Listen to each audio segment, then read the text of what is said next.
Hallelujah. അവന്റെ ചിറകിൻ മറവിൽ ശരണം പ്രാപിക്കുന്ന എത്ര പേരുണ്ട്? ഹല്ലേലൂയ. മുമ്പ് പറഞ്ഞ പോലെ കഷ്ടകാലത്ത് അവൻ ഏറ്റവും അടുത്ത തുണയാണ്. ഹല്ലേലൂയ. അവന്റെ സഹായമില്ലെങ്കിൽ നമ്മൾ ആരും ഒന്നുമില്ല.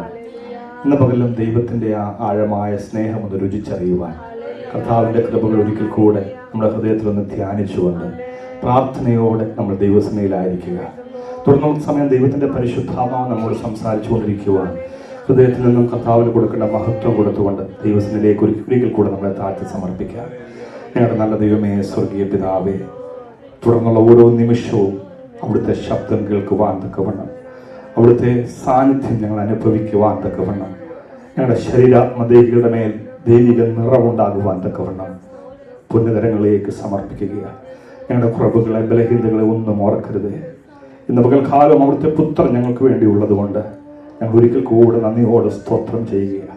അവിടുത്തെ സാന്നിധ്യത്താൽ നിറയ്ക്കണമേ, യേശുവിൻ നാമത്തിൽ പിതാവേ, ആമേൻ. ഹല്ലേലൂയ. ഒരു വലിയ ദൈവ സാന്നിധ്യം ഞാൻ തിരിച്ചറിയുന്നുണ്ട്. അതുകൊണ്ട് പ്രാർത്ഥനയോടെ ദൈവത്തോടുള്ള നന്ദിയോടെ ദൈവസന്നിധിയിലായിരിക്കുക.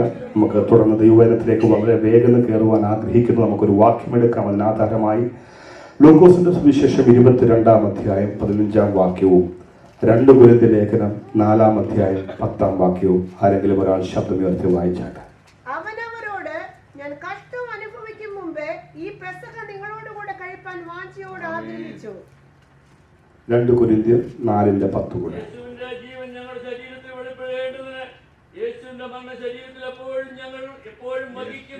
ആമേൻ. നമ്മൾ ഈ വായിച്ച വേദഭാഗം പലപ്പോഴും നമ്മൾ കർത്തൃമേശയോടനുബന്ധിച്ചുള്ള ആ ശുശ്രൂഷയിലാണ് നമ്മൾ കാണുകയും കേൾക്കുകയും ചെയ്യുന്നത്. എന്നാൽ ഇന്നലെ രാത്രി പ്രാർത്ഥനയോടെ ദൈവസേനയിൽ ഇരുന്നപ്പോൾ ദൈവത്തിന്റെ പരിശുദ്ധാത്മാവ് കർത്താവിന്റെ തിരുമേശയുമായിട്ടുള്ള ബന്ധത്തിൽ കർത്താവിന്റെ സഭയ്ക്ക് ദൈവം കൊടുത്തിരിക്കുന്ന ആ വ്യക്തത എന്താണെന്ന് സഭയോടൊന്ന് പറയുവാൻ പറഞ്ഞതുകൊണ്ട് ഞാൻ അതിനകത്ത് അല്പസമയം പ്രാർത്ഥിക്കുവാനും ദൈവസേനയിൽ ഇരിക്കുവാനും ആഗ്രഹിച്ചു. നമുക്കറിയാം, നമ്മൾ പറയുന്ന പുതിയ നിയമം അല്ലെങ്കിൽ ഗുഡ് ന്യൂസ് എന്ന് പറയുന്ന നമ്മൾ വേദപുസ്തകത്തിനകത്തെ പഴയ നിയമം കഴിഞ്ഞുള്ള പുതിയ നിയമം എന്ന് പറയുമ്പോൾ ആക്ച്വലി അത് നിയമമല്ല, ന്യൂ കവനന്റ്, ഉടമ്പടിയാണ്. ദൈവത്തിന് നമ്മളോടുള്ള ഉടമ്പടി. Praise the Lord. മലയാളത്തിൽ അത് നിയമമെന്ന തർജ്ജിമ ചെയ്യപ്പെട്ടിരിക്കുന്നത്. എന്നാൽ നമ്മളോടുള്ള ഉടമ്പടി പുതിയ നിയമത്തിൽ വരുമ്പോൾ പുതിയ നിയമത്തിൽ മാത്രമല്ല ഉടമ്പടി ഉള്ളത്, പഴയ നിയമത്തിൽ നിന്ന് തന്നെ ഉടമ്പടി തുടങ്ങിയിരുന്നു. Praise the Lord. ഞാൻ നിങ്ങളെ വ്യക്തമായി ആ ആഴങ്ങളിലേക്കൊന്ന് കൊണ്ടുപോകാൻ ആഗ്രഹിക്കുകയാണ്. ദൈവം നോഹയെ വിളിക്കുമ്പോൾ, നോഹയോട് പെട്ടകം ഉണ്ടാക്കാൻ പറയുമ്പോൾ, നോഹ തൻ്റെ കുടുംബത്തിനും തൻ്റെ ജീവിതത്തിനും രക്ഷയ്ക്കായിട്ടൊരു പെട്ടകം തീർത്തു. തൻ്റെ ജീവിതത്തിനകത്തത് വിടുതലിന്റെ പെട്ടകമായപ്പോൾ ബാക്കിയുള്ള ജനങ്ങളുടെ ജീവിതത്തിനകത്തത് ന്യായവിധിയുടെ പെട്ടകമായി തീർന്നു. കാരണം ദൈവത്തിന്റെ വചനത്തെ അനുസരിക്കാത്ത ഏവനെയും ദൈവത്തിന്റെ വചനം പറയുന്നു, അവൻ ചത്ത മൃഗത്തോട് തുല്യനായിട്ടാണ് കാണുന്നത്. ദൈവത്തിന്റെ വചനം അനുസരിക്കുന്നവൻ, ദൈവത്തിന്റെ വഴികളിൽ നടക്കുന്നവന് വേണ്ടി കരുതപ്പെട്ട ഏറ്റവും അഗോചരമായ ഒരു കാര്യമായിരുന്നു ക്രിസ്തു എന്ന ആ വെളിപ്പാട്. സ്തോത്രം. എത്ര ദൈവത്തിന് സ്തോത്രം ചെയ്യുന്നു. അപ്പോൾ നോഹ പെട്ടകത്തിൽ രക്ഷപ്പെട്ടതിന് ശേഷം ദൈവം നോഹയോട് ഒരു ഉടമ്പടി ചെയ്തു. നോഹയോട് പറഞ്ഞു, ഞാൻ ആകാശത്തിൽ ഒരു വില്ല് വെക്കുന്നു. പ്രേം കണ്ടിട്ടുള്ള എത്ര പേരുണ്ട്?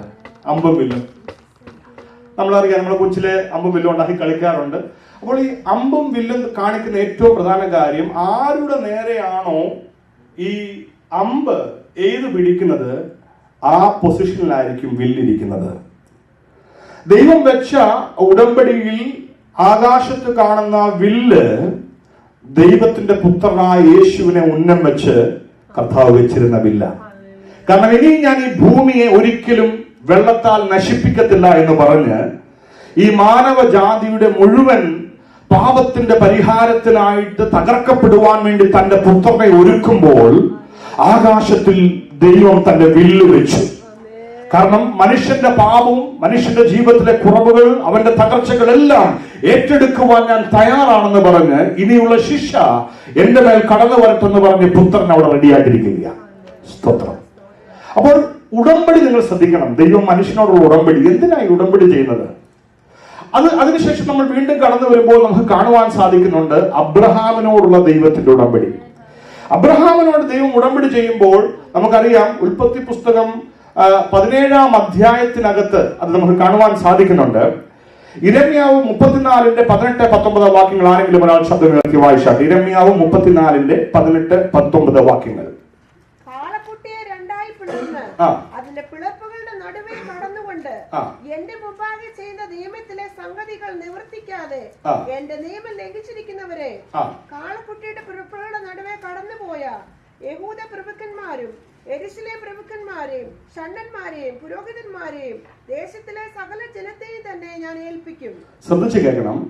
അവിടെ ദൈവവുമായി ഒരു ഉടമ്പടി ചെയ്യുമ്പോൾ പിളർന്ന കാളക്കുട്ടികളെ നമുക്ക് കാണാം. അബ്രഹാമിന്റെ ജീവിതത്തിലേക്ക് കടന്നു വരുമ്പോൾ അവൻ അറുത്ത മൃഗങ്ങളെ രണ്ട് സൈഡിലും വെച്ചതിന് ശേഷം അതിന്റെ നടുവിൽ കൂടെ തീപ്പന്തമായും അഗ്നിജ്വാല പോലെയും ദൈവത്തിന്റെ സാന്നിധ്യം കടന്നു പോകുന്നത് നമ്മൾ കാണുന്നു. ദൈവവും മനുഷ്യനും തമ്മിലുള്ള ഒരു ഉടമ്പടിയിലേക്ക് കടന്നു വരുമ്പോൾ ദൈവം കാണിക്കുന്ന ഒരു കാര്യമുണ്ട്. ജഡത്തെ വിച്ഛേദിക്കാഞ്ഞാൽ ഒരിക്കലും ദൈവത്തിന് അതിന്റെ നടുവിൽ കടന്നു വരുവാൻ സാധിക്കത്തില്ല. സ്തോത്രം. അബ്രഹാമിനോട് ദൈവം ചെയ്ത ഉടമ്പടിയിൽ ആ മൃഗം പിളർക്കപ്പെട്ട് മനുഷ്യന് പകരമായി ആ ജീവനുള്ള ഒരു മൃഗത്തെ പിളർന്ന് രണ്ടായി വെച്ചതിന് ശേഷം അതിന്റെ നടുവിൽ കൂടെ ദൈവം നടന്നു. പണ്ടത്തെ കാലത്ത് ഉടമ്പടി ചെയ്യുമ്പോൾ ഇന്നത്തെ കാലത്തെ പോലെ മുദ്രപത്രമില്ല.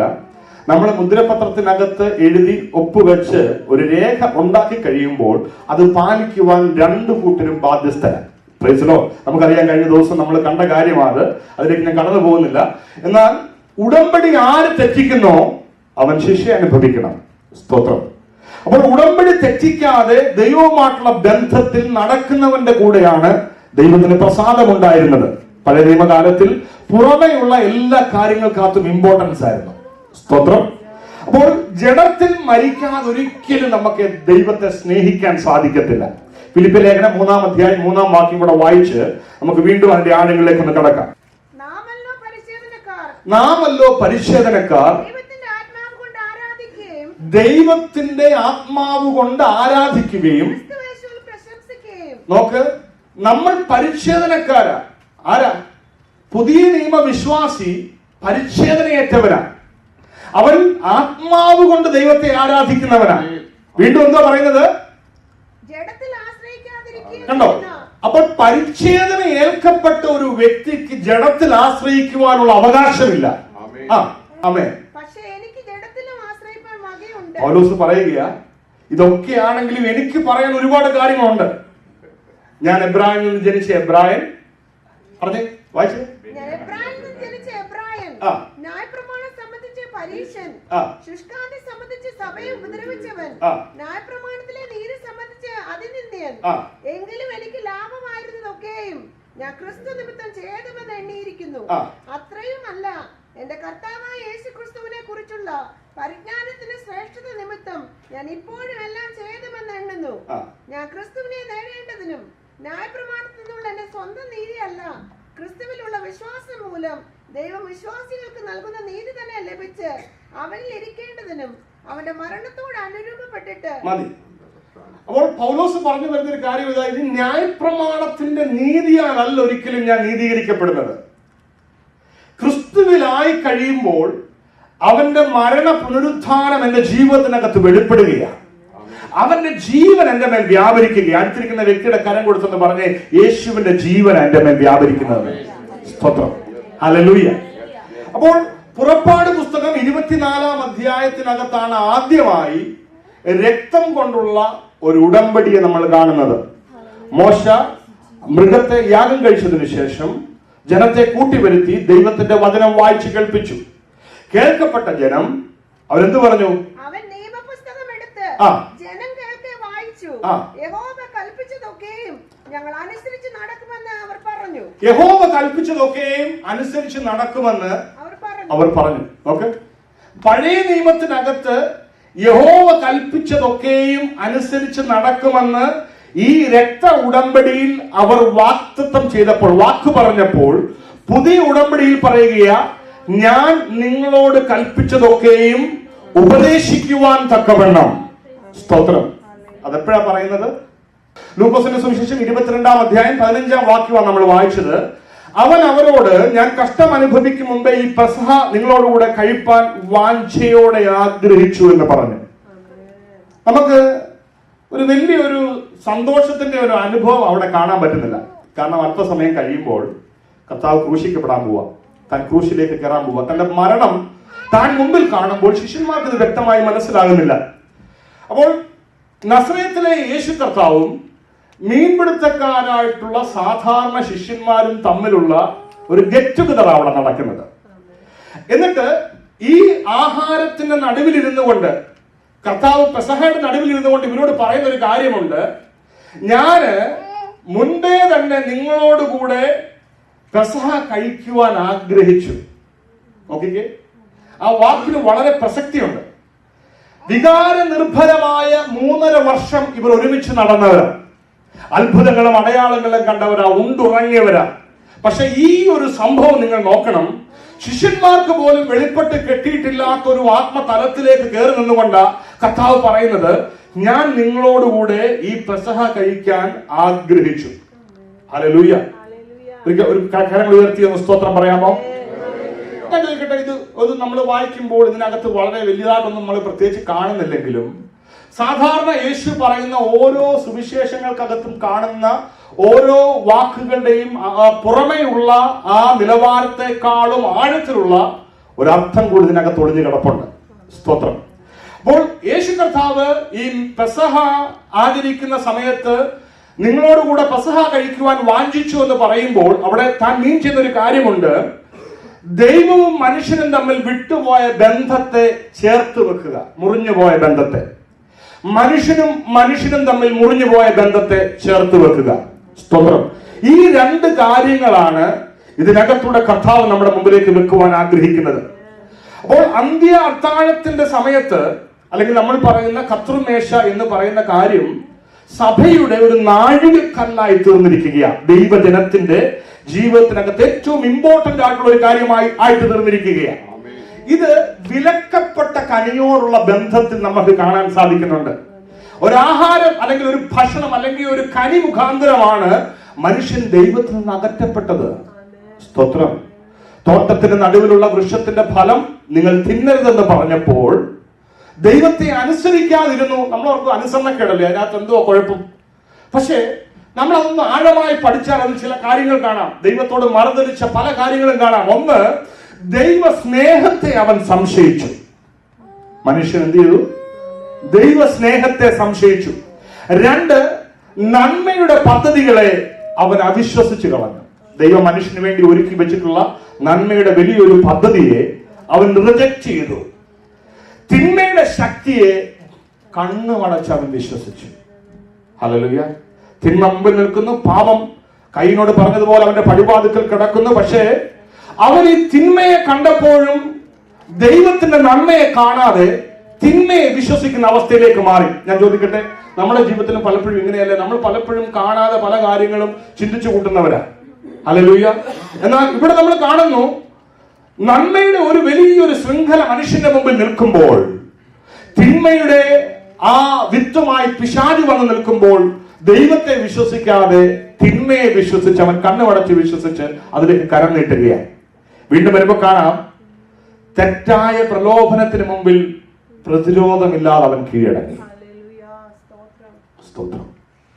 ഒരാത്മീകന്റെ ജീവിതത്തിൽ ഏറ്റവും ഇമ്പോർട്ടന്റ് ആയിട്ടുള്ള ഒരു കാര്യമായത്, തെറ്റായിട്ടുള്ള പ്രലോഭനങ്ങൾക്ക് കീഴടങ്ങിയാൽ അതൊരിക്കലും നമുക്ക് ആത്മീക സന്തോഷവും ചൈതന്യവും കൊണ്ടുവരത്തില്ല. എന്തുകൊണ്ടാണ് പലപ്പോഴും നമ്മുടെ ഹൃദയത്തിനകത്ത് വേദനകൾ ഉണ്ടാകുന്നത്? എന്തുകൊണ്ടാണ് പലപ്പോഴും നമ്മുടെ ജീവിതത്തിനകത്ത് ഭാരങ്ങൾ നമ്മൾ കുഴഞ്ഞു പോകുന്നത്? ദൈവത്തിന്റെ വചനത്തിനകത്ത് കാണുന്നത് പോലെ അല്ലാത്തൊരു ജീവിതം നയിക്കുമ്പോൾ നാം പലപ്പോഴും ഭാരത്തിന് അധീനരായിത്തീരും. സ്തോത്രം. പാപം ചെയ്തതെന്ന് പറയുമ്പോൾ, പാപം ചെയ്ത ആദമും ഹവ്വയും ദൈവം കടന്നു വന്നപ്പോൾ അവർ ഏതിൽ നിന്ന് മാറി നിന്നു? അവർ തോട്ടത്തിൽ നിന്ന് മാറി, കർത്താവിനെ കാണാതെ മാറി നിന്നു. അപ്പോൾ നാം എന്തു ചെയ്താലും അത് ദൈവ വചനപ്രകാരമുള്ള കാര്യമാണെങ്കിൽ ദൈവ സാന്നിധ്യത്തിനകത്ത് നമുക്ക് മാറേണ്ട കാര്യമില്ല, കുറ്റബോധം വരേണ്ട കാര്യമില്ല, പാപബോധം വരേണ്ട കാര്യമില്ല. എന്നാൽ നാം ചെയ്യുന്ന പ്രവൃത്തികൾക്ക് പരിണിത ഫലമായി നാം അനുഭവിക്കുന്ന വ്യഥകൾ പലപ്പോഴും ദൈവവചനത്തിന് വിരുദ്ധമായി നാം ജീവിച്ചത് കൊണ്ടാണ്. സ്തോത്രം പറയാമോ? കരങ്ങൾ ഉയർത്തി നന്ദിയോടെ കർത്താവിനെ സ്തോത്രം ചെയ്യാമോ? ഹല്ലേലൂയ. അപ്പോൾ നമ്മൾ കണ്ടു, ഒന്ന്, ദൈവസ്നേഹത്തെ അവൻ സംശയിച്ചു. 2, നന്മയുടെ പദ്ധതികളെ അവർ അവിശ്വസിച്ചു. 3 തിന്മയുടെ ശക്തിയെ കണ്ണുമടച്ച് വിശ്വസിച്ചു. 4 തെറ്റായ പ്രലോഭനങ്ങളിൽ അവർ പ്രതിരോധമില്ലാതെ കീഴടങ്ങി. സ്തോത്രം. അരുത് എന്ന് പറഞ്ഞ ദൈവത്തിന്റെ കൽപ്പന ഹല്ലേലൂയ അവർ ലംഘിച്ചു. സ്തോത്രം.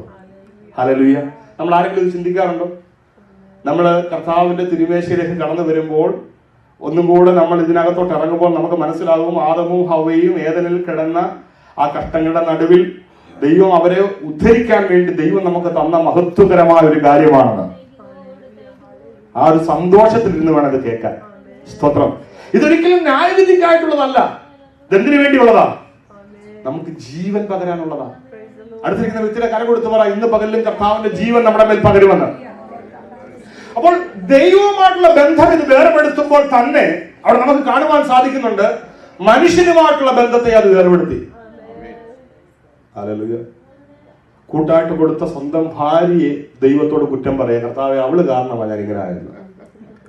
നാം പലപ്പോഴും അരുതെന്ന് പറയുന്ന കാര്യം ചെയ്യാതെ വരുമ്പോൾ, നമ്മളത് അനുസരിക്കാതെ വരുമ്പോൾ, നമ്മുടെ ജീവിതത്തിനകത്ത് നാം നമ്മെ കുറ്റം വിധിക്കാതെ മറ്റുള്ള ഒരാളെ വിരൽ ചൂണ്ടും.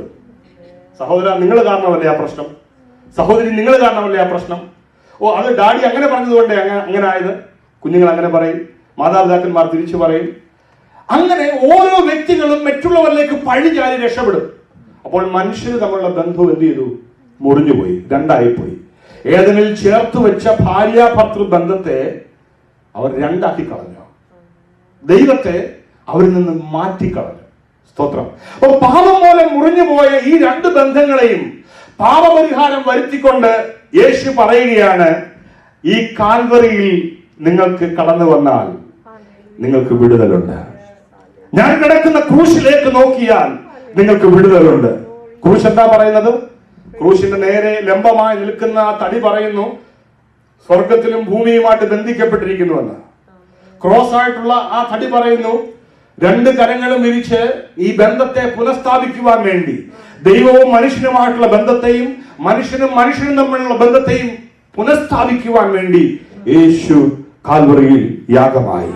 Praise the Lord. അവിടെ ഇങ്ങനെ പറയുകയാണ്, ഇതൊരു സ്മരണ ശുശ്രൂഷയായിട്ട് പറയുമ്പോൾ പറയുകയാണ്, അവിടെ ഇംഗ്ലീഷിൽ ഇങ്ങനെ പറയുന്നത്, my blood of the new covenant. Hallelujah.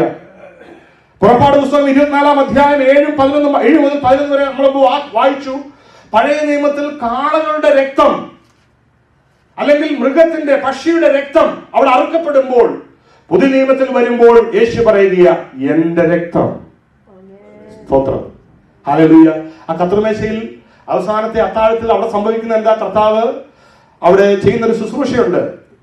അവൻ അപ്പമെടുത്ത് വാഴ്ത്തി നുറുക്കി തന്റെ ശിഷ്യന്മാർക്ക് കൊടുത്തു.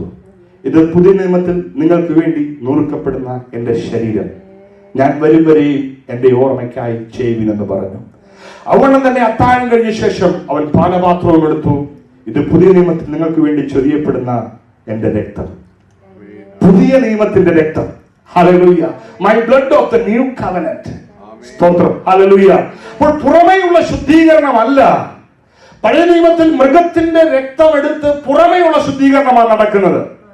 ആലയത്തെ ശുദ്ധീകരിക്കുമ്പോൾ, ഉപകരണങ്ങളെ ശുദ്ധീകരിക്കുമ്പോൾ, ഒരു വ്യക്തിയെ ശുദ്ധീകരിക്കുമ്പോൾ എല്ലാം പുറമെയാണ് ഈ രക്തം പുരട്ടുന്നത്. എന്നാൽ പുതിയ നിയമത്തിൽ വന്നപ്പോൾ യേശു പറയുക, എന്റെ കൂടെ ഈ വീഞ്ഞ് കുടിക്കുമ്പോൾ, മുന്തിരിവള്ളിയുടെ അനുഭവം കുടിക്കുമ്പോൾ നിങ്ങളുടെ അകത്തേക്ക് എന്റെ രക്തം ഇറങ്ങുകയാണ്. ഓ ഹല്ലേലൂയ. എത്ര പേർക്ക് ഇതാണ് മനസ്സിലാകുന്നുണ്ട്? പഴയ നിയമത്തിനകത്ത് ബാഹ്യമായിട്ടുള്ള കാര്യങ്ങൾക്കകത്ത് ഇമ്പോർട്ടൻസ് കൊടുത്തപ്പോൾ, പുതിയ നിയമത്തിനകത്ത് വന്നപ്പോൾ അകത്തോട്ട് ക്യാമറ വെച്ചിരിക്കുക. സ്തോത്രം. ഇതുവരെ പുറത്തായിരുന്നു എല്ലാ സംഭവങ്ങളും നടന്നത്. ഇതുവരെ ആലയത്തിൽ വരുമ്പോൾ ഹല്ലേലൂയ അവന്റെ പുറമേയുള്ള കാര്യങ്ങൾ എല്ലാവരും നോക്കും. അവൻ നല്ല ഡ്രസ്സാണോ ഇട്ടിരിക്കുന്നത്, അവൻ നല്ല പാന്റാണോ ഇട്ടിരിക്കുന്നത്, അവന്റെ ഹല്ലേലൂയ മീശ വടിച്ചതാണോ, അവൻ താടി വളച്ചതാണോ, അവൻ ആഭരണം ഇട്ടിട്ടുണ്ടോ, ആഭരണം ഇട്ടിട്ടില്ല, ഇതെല്ലാം നോക്കും. പക്ഷേ പുതിയ നിയമത്തിലോട്ട് വന്നപ്പോൾ ഇതെല്ലാം ഉപേക്ഷിച്ചിട്ടും അകത്ത് ചില പ്രത്യേകതകളുമായിട്ട് ചില മനുഷ്യരുണ്ട്. കർത്താവ് അങ്ങോട്ടാണ് നോക്കുന്നത്. സ്തോത്രം. അതുകൊണ്ടാണ് പൗലോസ് പറഞ്ഞു, ഞങ്ങളുടെ ഹൃദയത്തിനകത്താ പരിച്ഛേദന വന്നത്. ഇന്ന് പകൽക്കാലം ഹൃദയത്തിനകത്ത് പരിച്ഛേദന വന്നെങ്കിൽ മാത്രമേ യേശുവിന്റെ ജീവൻ നിങ്ങളുടെ മേൽ വ്യാപരിക്കത്തുള്ളൂ. നമുക്ക് ജഡത്തിൽ മരിക്കാതെ ഒരിക്കലും കർത്താവിനെ കാണാൻ സാധിക്കത്തില്ല. സ്തോത്രം. ജഡത്തിൽ ഇരുന്നുകൊണ്ട് ഒരിക്കലും ദൈവത്തെ കാണാൻ പറ്റത്തില്ല. ജഡത്തിൽ മരിക്കണം. Praise the Lord. അപ്പോൾ ഞാൻ നിങ്ങളോട് കൽപ്പിച്ചതൊക്കെയും പ്രമാണിപ്പാൻ തക്കവണ്ണം സകല ജാതികളെയും ശിഷ്യരാക്കിക്കൊള്ളുവാൻ മത്തായിയുടെ സുവിശേഷം 28-ാം അധ്യായത്തിനകത്ത് പറയുന്നുണ്ട്. അപ്പോൾ പഴയ നിയമത്തിനകത്ത് ദൈവവചനത്തിൽ മോശ രക്തം ചീന്തിക്കഴിഞ്ഞ് ജനത്തിന് വേണ്ടി അനുഗ്രഹിച്ച് പ്രാർത്ഥിക്കുമ്പോൾ ജനം ഒരുമിച്ച് പറഞ്ഞു, നിന്റെ കൽപ്പനകളെ ഞങ്ങൾ പ്രമാണിക്കും. അപ്പൊ അത് രക്ത ഉടമ്പടിയായി ഇവിടെ നിൽക്കുമ്പോൾ പുതിയ നിയമത്തിനകത്ത് യേശു പറയുകയാണ്, ഞാൻ മൂലം നിങ്ങൾ ജീവിക്കും, എന്നെ തിന്നുന്നവൻ എൻ മൂലം ജീവിക്കും, എന്നെ പാനം ചെയ്യുന്നവൻ എൻ മൂലം ജീവിക്കും. അവിടെ പറയുകയാണ്, ഞാൻ നിങ്ങളോട് ഉപദേശിച്ചതൊക്കെയും നിവർത്തീകരിക്കുവാൻ തക്കവണ്ണം നിങ്ങൾ സകല ജാതികളെയും ശിഷ്യരാക്കണം. മനസ്സിലാകുന്നുണ്ടോ എന്റെ അർത്ഥം? സകല ജാതികളെ എന്തിനാ ശിഷ്യരാക്കുന്നത്? യേശു പറഞ്ഞത് അനുസരിക്കാനാ. നമ്മുടെ ശിഷ്യന്മാരൊക്കെ എങ്ങനെയുള്ളവരാ? യേശു പറയുന്നതിനനുസരിച്ചാണോ നടക്കുന്നത്? നമ്മൾ അങ്ങനെയാണോ പഠിപ്പിക്കുന്നത്? സ്തോത്രം. നാം വചനം പഠിപ്പിക്കുമ്പോൾ യേശു എന്ത് പറഞ്ഞു അതിൻ പ്രകാരം ജീവിക്കാൻ പഠിപ്പിക്കുക. പഴയ നിയമത്തിനകത്ത് നമ്മൾ കണ്ടു ബാഹ്യമായിട്ടുള്ള കാര്യങ്ങൾ. മത്തായിയുടെ സുവിശേഷത്തിനകത്ത് 5-ാം അധ്യായത്തിനകത്തേക്ക് വരുമ്പോൾ പർവ്വത പ്രസംഗത്തിനകത്ത് യേശു കർത്താവ് പറയുമ്പോൾ പറയുന്നൊരു കാര്യമുണ്ട്. പഴയ നിയമത്തിനകത്തെ എല്ലാം അകത്തേക്ക് കൊണ്ടുവന്ന് പറയുകയാണ്. നിങ്ങൾക്കത് വായിക്കാം. 5-ാം അധ്യായം, മത്തായിയുടെ സുവിശേഷം 5-ാം അധ്യായം 21-22 വാക്യങ്ങൾ വായിക്കാം. കൊല ചെയ്യരുതെന്നും ആരെങ്കിലും കൊല ചെയ്താൽ ന്യായവിധിക്ക് യോഗ്യനാകുമെന്ന് പൂർവന്മാരോട് അരുളിച്ചത് നിങ്ങൾ കേട്ടിട്ടുണ്ട്. പഴയ നിയമം. ഞാനോ നിങ്ങളോട് പറയുന്നത് സഹോദരനോട് കോപിക്കുന്നവനെല്ലാം ന്യായവിധിക്ക് യോഗ്യനാകും. നോക്കിക്കേ, പുതിയ നിയമത്തിൽ വന്നപ്പോ എന്താ സംഭവിച്ചത്? നിങ്ങളുടെ സഹോദരൻ, ഈ സഭയിൽ വരുന്ന ഒരു വ്യക്തി വേറൊരു വ്യക്തിയോട് കോപിച്ചാൽ, നിങ്ങൾ പരസ്പരം സ്പർദ്ധയോടിരുന്നാൽ, വചനം പറയുന്നു നിങ്ങൾ ന്യായവിധിക്ക് ഹേതുവാകും. വായിച്ചേ അതിന്റെ 27-28. വ്യഭിചാരം ചെയ്യരുതെന്ന് അരുളിച്ചത് നിങ്ങൾ കേട്ടിട്ടുണ്ടല്ലോ. ഞാനോ നിങ്ങളോട് പറയുന്നത് സ്ത്രീയെ മോഹിക്കേണ്ടതിന് അവനെ. പഴയ നിയമത്തിൽ ഒരു പ്രവൃത്തിയിൽ അത് സംഭവിച്ചെങ്കിൽ പുതിയ നിയമത്തിൽ വന്നപ്പോൾ നോട്ടം മതി പാപം ചെയ്യാൻ. മനസ്സിലാകുന്നുണ്ടോ? അടുത്ത വാക്യം 33-34 വാക്യങ്ങൾ. കള്ളസത്യം ചെയ്യരുത് എന്നും സത്യം ചെയ്തത് കർത്താവിന് നിവർത്തിക്കണമെന്നും പൂർവന്മാരോട് അരുളി ചെയ്തത് നിങ്ങൾ കേട്ടിട്ടുണ്ടല്ലോ.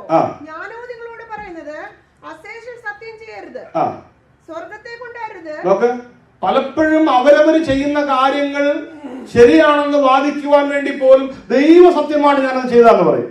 കള്ളമായിരിക്കും ചെയ്തത്, പക്ഷെ പറയുന്നത് എന്തുവാ? ദൈവത്തെ പിടിച്ചങ്ങ് സത്യം ചെയ്യും. അപ്പൊ പഴയ നിയമത്തിൽ പുറമേയുള്ള കാര്യങ്ങൾക്കകത്ത് ചെയ്യരുതെന്ന് പറയുമ്പോൾ പുതിയ നിയമത്തിനകത്ത് വരുവാ നീ എന്ത് ചെയ്യരുത്. അടുത്ത വാക്യം വായിക്കാം, 38-39. കണ്ണിന് പകരം കണ്ണും പല്ലിന് പകരം പല്ലും എന്ന് അരുളിച്ചത് നിങ്ങൾ കേട്ടിട്ടുണ്ടല്ലോ. ഞാനോ നിങ്ങളോട് പറയുന്നത് ദുഷ്ടനോട് എതിർക്കരുത്, നിന്നെ വലത്തെ ചവിട്ടി അടിക്കുന്നവന് മറ്റേത് തിരിച്ചു കാണിക്കാം. മതി, ശ്രദ്ധിക്കണേ, മാറ്റരുത് ആ വേദഭാഗം. പഴയ നിയമത്തിൽ പറയുക കണ്ണിന് പകരം നീ കണ്ണെടുക്കണം, പല്ലിന് പകരം കല്ലെടുക്കണം. യുദ്ധം ഉണ്ടായിരുന്നു. പക്ഷെ പുതിയ നിയമത്തിൽ വന്നപ്പോ പറയുക, ഞാനോ നിന്നോട് പറയുന്നത് ദുഷ്ടനോട് എതിർക്കരുത്. എന്ത് ചെയ്യണം? നീ അവന് വേണ്ടി പ്രാർത്ഥിക്കണം. നമ്മൾ ചെയ്യുന്നുണ്ടോ? അതോ നമ്മൾ എതിർക്കുവാണോ? സഭയുടേതായ തലത്തിലേക്ക് വരുമ്പോൾ നാം വചനപ്രകാരം വേണം ജീവിക്കാൻ. അവിടെ ഇങ്ങനെ പറയുന്നു, നമ്മൾ പഴയ നിയമത്തിനകത്തെടുത്ത് നോക്കിക്കഴിഞ്ഞാൽ പഴയ നിയമത്തിനകത്തെല്ലാം ശത്രുവിനോട് എതിർത്ത് നിൽക്കുന്നത് കാണാം. ഹല്ലേലൂയ. ഞാൻ ഈ സഭയ്ക്കായിട്ട് ദൈവത്തിന് സ്തോത്രം ചെയ്യുന്നു. കർത്താവിദാസൻ പാഷശാലിക്കായിട്ടും കോശിപ്പാഷായിട്ടും ഒക്കെ സ്തോത്രം ചെയ്യുന്നു. കാരണം നമ്മൾ ഇവിടെ നിന്ന് ആര് ഹല്ലേലൂയ നമ്മുടെ കൂടെ വന്നാലും വന്നില്ല, നമ്മൾ അവരെ അനുഗ്രഹിക്കുന്നവരാ. സ്തോത്രം. എത്ര നന്ദി പറയുന്നു. ഹല്ലേലൂയ. ഇതാണ് ഒരു സഭ, ദൈവത്തിന്റെ ഹൃദയം. മനസ്സിലാവുന്നുണ്ടോ? അപ്പോൾ പഴയ നിയമത്തിനകത്ത് ഒരു സ്ത്രീ കൂനിയായിട്ട് 18 വർഷം ആലയത്തിൽ വന്നിരുന്നു. ഇവൾ ആലയത്തിൽ ഇരിക്കുമ്പോഴും അവളുടെ കൂന് മാറുന്നില്ല.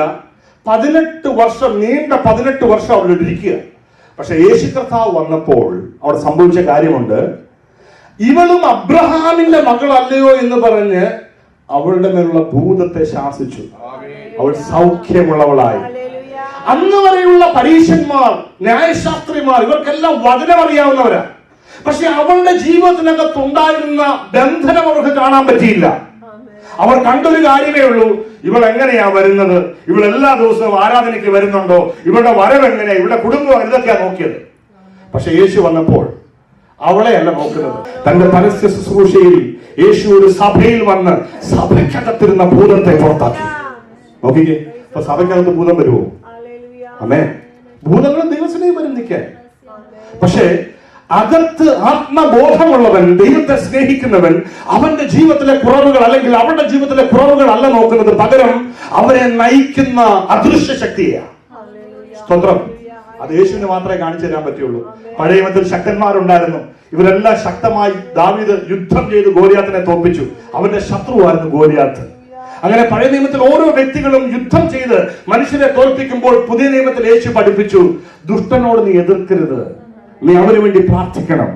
കാരണം മുറിഞ്ഞുപോയ മനുഷ്യന്റെയും ബന്ധം, മുറിഞ്ഞുപോയ ദൈവത്തിന്റെയും മനുഷ്യന്റെയും ബന്ധം പുനഃസ്ഥാപിക്കുവാനാണ് യേശു കർത്താവ് ഭൂമിയിൽ വന്നത്. ഹല്ലേലൂയ. അപ്പോൾ വളരെ ഞാൻ കടന്നുപോയി നിർത്താൻ പോവുകയാണ്. യോഹന്നാന്റെ സുവിശേഷം 14-ാം അധ്യായം 15-ാം വാക്യത്തിൽ വരുമ്പോൾ ദൈവം ഇങ്ങനെ പറയുന്നു, നിങ്ങൾ എന്നെ സ്നേഹിക്കുന്നുവെങ്കിൽ നിങ്ങൾ എന്റെ കൽപ്പനകൾ പ്രമാണിക്കും.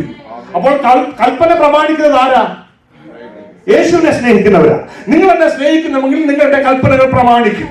എന്നിട്ട് വീണ്ടും പറയുക, ഞാൻ പോയിട്ട് ഒരു സത്യത്തിന്റെ കാര്യസ്ഥനെ നിങ്ങൾക്ക് അയച്ചു തരും. സ്തോത്രം. എന്നിട്ട് പറഞ്ഞു, ഞാൻ പോകുന്നതാണ് നല്ലത്. യേശു പറയുക, ഞാൻ പോയെങ്കിലേ എനിക്കുള്ളതിൽ നിന്നും നിങ്ങൾക്ക് എടുത്ത് അയച്ചു തരാൻ പറ്റും. ഈ 33 വർഷം ഈ ഭൂമിയിൽ ജീവിച്ചപ്പോൾ തന്റെ ജീവിതം പിതാവിനെ മഹത്വപ്പെടുത്തുന്ന ഒരു ജീവിതമായി മുമ്പോട്ട് പോയപ്പോൾ തനിക്ക് അകത്ത് തന്റെ മേൽ പകർന്ന ദൈവ സാന്നിധ്യം, ദൈവത്തിന്റെ പരിശുദ്ധാത്മാവിനെ മാത്രമേ ബാക്കിയുള്ളവരെ നേരെ കൊണ്ടുവരുവാൻ സാധിച്ചുള്ളൂ, മറ്റുള്ളവരോട് ക്ഷമിക്കുവാൻ സാധിച്ചുള്ളൂ, മറ്റുള്ളവരോട് പൊറുക്കുവാൻ സാധിച്ചുള്ളൂ. ഇന്ന് പകൽക്കാലം ഞാൻ ചോദിക്കട്ടെ, നിങ്ങൾക്ക് ആരോടെങ്കിലും വെറുപ്പുണ്ടോ, പിണക്കമുണ്ടോ? ഇന്ന് പകൽക്കാലം ദൈവസന്നിധിയിൽ മടങ്ങി വരണം. കാരണം വചനം പഴയ നിയമത്തിൽ പറയുന്നു, നിന്റെ സഹോദരന് നിന്നോട് എന്തെങ്കിലും ഉണ്ടെങ്കിൽ നീ അത് യാഗപീഠത്തിൽ വെച്ച് നിന്റെ സഹോദരനോട് പോയി നിരപ്പാവുക. നമ്മുടെ സഭ ദൈവവചന പ്രകാരം പോകുന്ന ഒരു സഭയാണ്. നമ്മുടെ സഭ ദൈവത്തിന്റെ വചനം അനുസരിക്കുവാൻ ബാധ്യസ്ഥമായ ഒരു സഭയാണ്.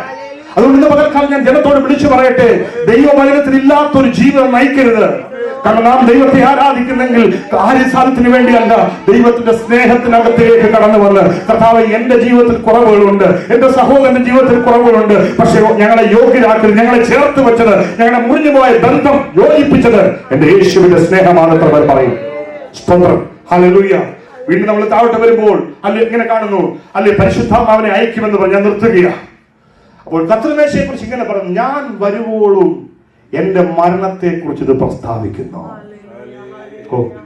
യേശു കർത്താവിന്റെ മരണത്തെ കുറിച്ച് പ്രസ്താവിക്കുന്ന ഒരു കാര്യമാണ് കർത്താവിന്റെ തിരുമേശ. 1 കൊരിന്ത്യർ ലേഖനം 11-ാം അധ്യായം 26-ാം വാക്യത്തിനകത്ത് നമ്മൾ ഇങ്ങനെ കാണുന്നു. 1 കൊരിന്ത്യർ ലേഖനം 11:26. അങ്ങനെ നിങ്ങൾ ഈ അപ്പം തിന്നുകയും പാനപാത്രം കുടിക്കുകയും ചെയ്യുമ്പോഴൊക്കെയും കർത്താവ് വരുവോളം എന്റെ മരണത്തെ പ്രസ്താവിക്കും. എഫെസ്യർ 4:8.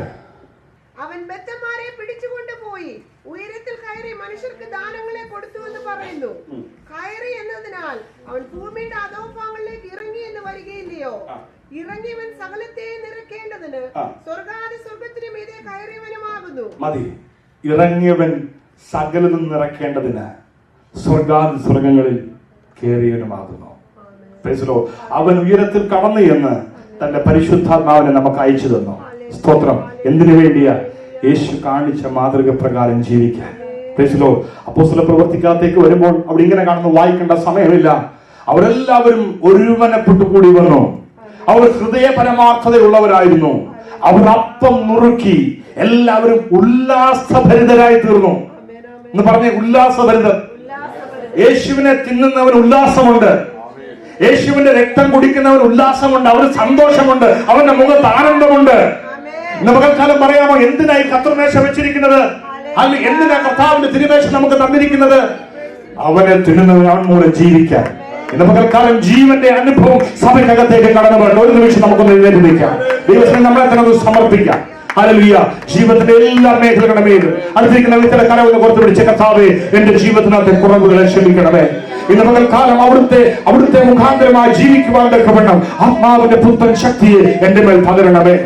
വിലക്കപ്പെട്ട ഒരു കനി മുഖാന്തരം ദൈവവും മനുഷ്യൻ നമ്മളെ ബന്ധം വേർതിരിഞ്ഞെങ്കിൽ കർത്താവേ, കർത്തൃമേശയിൽ കൂടെ ആഹാരത്തിൽ കൂടെ ഞങ്ങൾക്ക് വേണ്ടി പതിയപ്പെട്ട, ഞങ്ങൾക്ക് വേണ്ടി നൽകപ്പെട്ട ദൈവത്തിന്റെ സ്നേഹത്തിനായിട്ട് സ്തോത്രം എന്ന് പറയാം.